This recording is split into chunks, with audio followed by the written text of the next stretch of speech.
पूजा घर में 3 चीजों का रखना होता है अशुभ, धन का होता है नाश, माँ लक्ष्मी ऐसे घर का कर देती है त्याग। इसी के साथ इस वीडियो में हम जानेंगे उन 3 विशेष चीजों के बारे में जिनका पूजा घर में होना बेहद आवश्यक है। अगर घर में सुख, समृद्धि व धन की कामना है तो ये 3 चीजें पूजा घर में होनी ही चाहिए।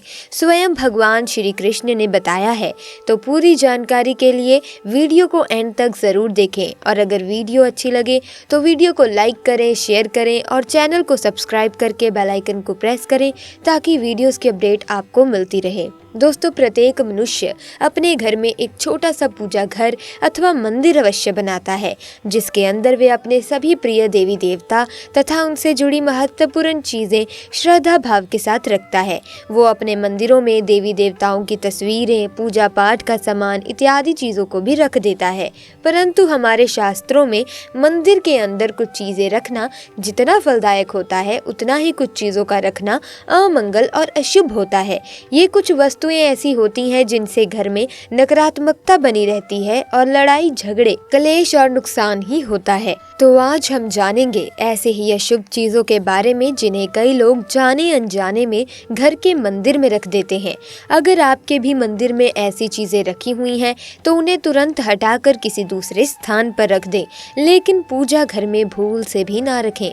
लोग ऐसा इसीलिए करते हैं क्योंकि उन्हें लगता है कि ये चीजें धार्मिक हैं और इनकी भी पूजा की जानी चाहिए। भगवान श्री कृष्ण कहते हैं, कलयुग में मनुष्य कुछ अशुद्ध चीजों को धार्मिक मानकर उनकी पूजा करेंगे, जिसे शास्त्रों में वर्जित माना गया है। भगवान श्री कृष्ण ने इसकी भविष्यवाणी पहले ही की हुई थी कि कलयुग में मनुष्य अधार्मिक और अशुभ चीजों की भी पूजा करेंगे। तो चलिए जान लेते हैं हमें हमारे पूजा घर में कौन सी चीजें रखनी चाहिए और कौन सी नहीं। सबसे पहली बात, दीपक और धूपदान। भारत की परंपरा मिट्टी से जुड़ी हुई है, इसीलिए मंदिर में पारंपरिक मिट्टी का दीपक अवश्य होना चाहिए। यदि आप मिट्टी का दीपक नहीं रख सकते हैं तो धातु के दीपक का उपयोग करें। यदि भगवान में आपकी आस्था ज्यादा हो तो आप उपला रखकर गुड़ और घी का धूप भी दे सकते हैं। ऐसा करने से घर में सुख शांति बनी रहती है। दूसरी चीज है स्वास्तिक। घर के मंदिर में स्वास्तिक अवश्य होना चाहिए। या तो आप इसे रौली से बना लें, क्योंकि स्वास्तिक आपके घर की शक्ति, सौभाग्य, समृद्धि और शुभता का प्रतीक माना जाता है। यही मुख्य कारण है कि कोई भी शुभ कार्य करने से पहले स्वास्तिक का चिन्ह अवश्य बनाएं। तीसरी चीज है कलश। भगवान श्री कृष्ण कहते हैं, कलश सुख और समृद्धि का प्रतीक है। अपने मंदिर में रौली कुमकुम से स्वास्तिक बनाकर उस पर ये मंगल कलश अवश्य रखें। ऐसा करने से घर में सदैव समृद्धि बनी रहती है और ऐश्वर्य की प्राप्ति होती है। चौथी चीज है शंख।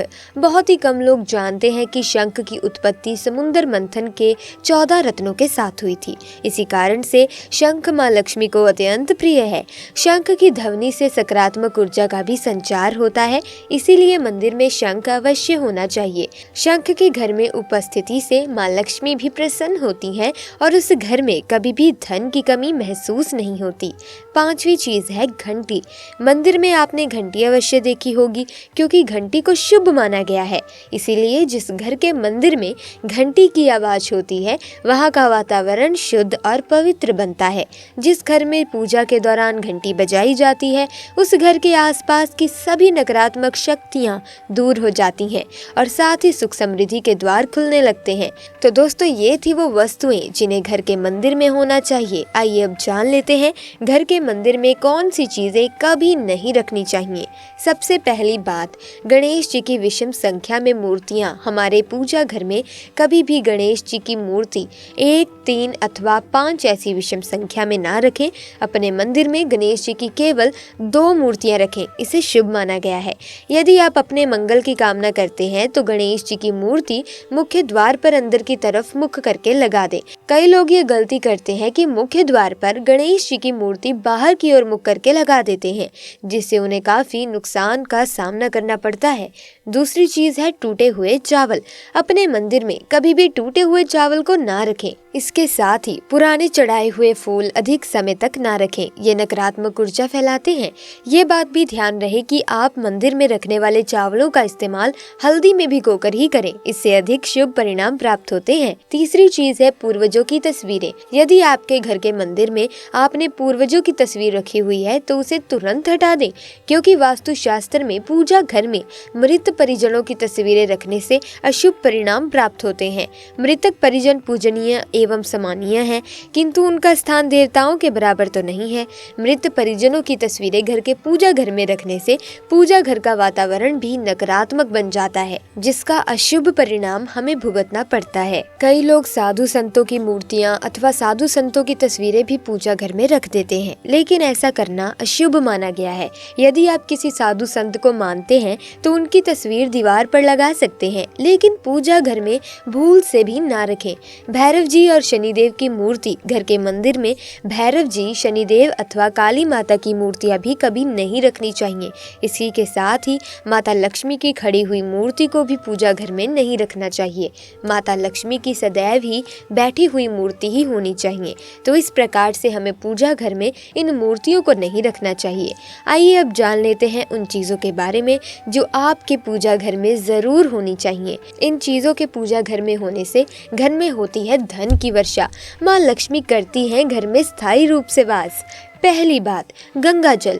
हमारे शास्त्रों में गंगा जल को अत्यंत पवित्र माना गया है, इसीलिए पूजा घर में गंगा जल का होना अत्यंत आवश्यक है। गंगा नदी सभी पापों को नष्ट करने वाली तथा सभी व्याधियों का नाश करने वाली है। इसीलिए यदि आपके पूजा घर में एक तांबे के छोटे से पात्र में आप गंगा जल भर के रखते हैं तो इससे आपके पूजा घर की शुद्धता बनी रहेगी और आपको आपकी पूजा का संपूर्ण फल प्राप्त होगा।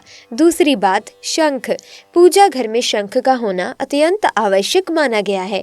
शंख से निकलने वाली ध्वनि से संपूर्ण घर का वातावरण पवित्र हो जाता है। शंख से निकलने वाली ध्वनि सकारात्मक ऊर्जा का संचार करती है, जिसे सुनने मात्र से व्यक्ति के मन से सभी प्रकार के पाप एवं दोष नष्ट हो जाते हैं और व्यक्ति उन्नति के पथ पर चलने लगता है। इसीलिए घर में नित्य शंख की ध्वनि अवश्य ही निकलनी चाहिए। तीसरी बात, कलश। शास्त्रों में कलश को पूर्णता का प्रतीक माना गया है। चाहे वो सत्यनारायण की पूजा हो, दीपावली, नवरात्रि का पर्व हो या फिर किसी प्रकार का उत्सव हो तथा मांगलिक कार्य हो, कलश की स्थापना किए बिना सब अधूरा माना गया है। पूजा में कलश का उपयोग देवताओं का आवाहन करने के लिए किया जाता है। ईश्वर के सामने तांबे के कलश में पानी भरकर रखना इतना शुभ होता है कि यदि हम अपनी रोज की पूजा करते समय भगवान के सामने तांबे के कलश में पानी भरकर रखें तो उसका चमत्कारिक प्रभाव हमें अवश्य देखने को मिलता है। इसीलिए मुख्य रूप से तांबे के कलश का उपयोग करें। पूजा में अगर किसी सामग्री की कमी रह जाए तो परेशान ना हो या पूजा बीच में न छोड़े। ऐसे में भगवान को चावल और फूल चढ़ाएं और मन में उस चीज का ध्यान करें। प्लास्टिक की बोतल में या किसी अपवित्र धातु के बर्तन में गंगा जल नहीं रखना चाहिए। अपवित्र धातु जैसे कि एल्युमिनियम और लोहे से बने बर्तन। गंगा जल तांबे के बर्तन में रखना शुभ रहता है। केतकी का फूल शिवलिंग पर अर्पित नहीं करना चाहिए। किसी भी पूजा में मनोकामना की सफलता के लिए दक्षिणा अवश्य चढ़ानी चाहिए। माँ लक्ष्मी को विशेष रूप से कमल का फूल अर्पित किया जाता है। इस फूल को 5 दिनों तक जल छिड़क कर पुनः चढ़ा सकते हैं। हमेशा इस बात का ध्यान रखें दोस्तों कि कभी भी दीपक से दीपक नहीं जलाना चाहिए। शास्त्रों के अनुसार जो व्यक्ति दीपक से दीपक जलाते हैं वे रोगी होते हैं। घर के मंदिर में सुबह एवं शाम को दीपक अवश्य जलाएं। एक दीपक घी का और एक दीपक तेल का जलाना चाहिए। पूजा में दीपक सही जगह रखना चाहिए। घी का दीपक हमेशा दाईं तरफ और तेल का दीपक बाईं ओर रखना चाहिए। जल पात्र, घंटा, धूपदानी जैसी चीजें हमेशा बाईं तरफ ही रखी जानी चाहिए। तो दोस्तों आज की वीडियो में बस इतना ही ज्ञान। मिलेंगे अन्य वीडियो में नई जानकारी के साथ। वीडियो अच्छी लगी वीडियो को लाइक, शेयर और चैनल को सब्सक्राइब कीजिए ताकि वीडियोस की अपडेट आपको मिलती रहे। आपका बहुत बहुत धन्यवाद।